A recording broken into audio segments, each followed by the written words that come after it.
Good morning. I'm Marlon Wedge for World News Today. A U.S. Navy patrol off China's artificial islands in the South China Sea was the strongest challenge yet to President Xi Jinping's ambitions to enforce Chinese territorial claims and to alter Asia's geopolitical status quo. The question now is, what comes next?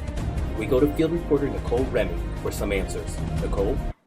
Thanks, Marlon. And to our viewers, you may have remembered in July of 2014 that China strongly urged the U.S. to stay out of the South China Sea dispute, a dispute that involved countries such as Malaysia, Vietnam, and the Philippines. Clearly, that warning went unheeded.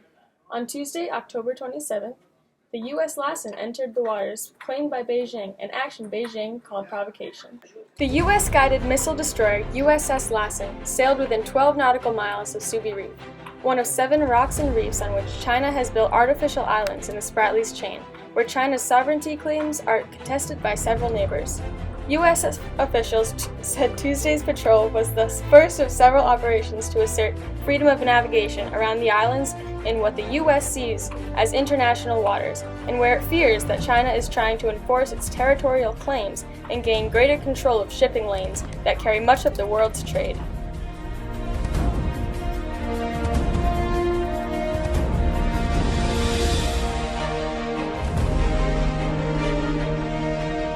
China has long been reluctant to clarify its precise claims, in a sign it fears they cannot all be justified under international law. An international tribunal is expected to decide soon if it has jurisdiction in a legal challenge to China's claims brought by the Philippines. Welcome to our panel discussion. We have joining us Isadora Coelho. Also joining us, we have Oscar Escalante and Lorenzo Mendez. So we have a couple questions that we're trying to discuss right now. The actions of China, what do they mean for the region and for the U.S.? Are the Chinese looking for confrontation by building these islands? What are your opinions, Isadora?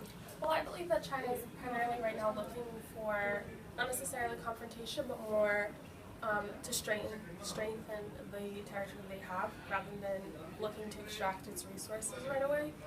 And according to the U.S., they have seen the Chinese patrol around the island. So right now, the Obama administration said that they're not really looking to interfere right away.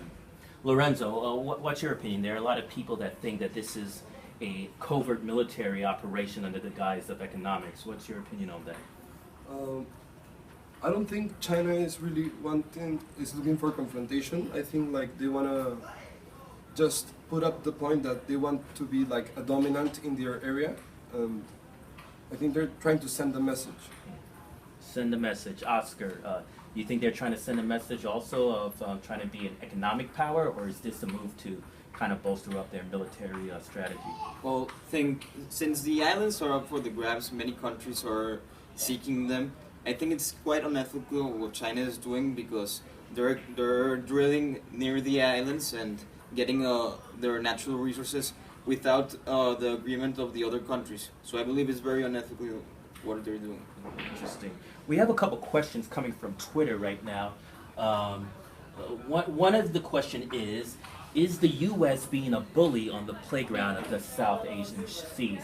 What are your opinions on that?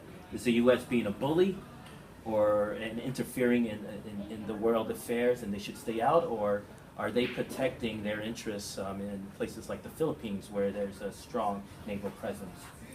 I believe they're basically protecting their allies. They want justice. They don't want the Chinese to take over and let the Philippines and the other countries in the area just hanging. They just want justice, so they're doing their part. Isadora, I see you shaking your head there. I'm sorry. You must be agreeing with I definitely agree with Oscar. I don't think that they're not really doing anything to make themselves seem as though they're being bullies. I just think that their biggest concern right now is trying to protect their naval bases that they have in these. So, not bullies, but it's a warship in the region. What do you think? I think they're trying to provocate the Chinese. I mean, the U.S. has the biggest army, and everybody knows that. Just by sending a ship like that, you're saying a warning, and that I think it's unnecessary. Interesting. We have one more question coming from Facebook. Can there be a solution to the dispute over these islands? Is there a solution that can be reached? Definitely, I think there must be like a meeting, like in a political way, you know, like the leaders of the countries must come to a solution, but not like by sending ships and showing your military warfare. I believe that in 2013 the Philippines asked for a UN intervention on the issue with China and all the other countries to seek opinions from different countries to see if the problem can be fixed. And I think the only way to fix this problem is by using the United Nations. That's why it's for the collaboration and between countries. Great observation, Isadora. Yeah, I also agree with both of these guys over here. All of these countries are just sending mixed signals and saying they're trying to, I guess, intimidate each other by, you know, providing their warships and just showing who's more dominant, who's more powerful. But I think they do really need to sit down and just discuss before it really gets out of hand. Thank you. And there you have it, folks. Isadora Coelho, Oscar Escalante, and Lorenzo Mendez. And I'm Marlon Wesch. Stay tuned tonight for our segment entitled, Are Your Cats Attempting to Murder You Secretly?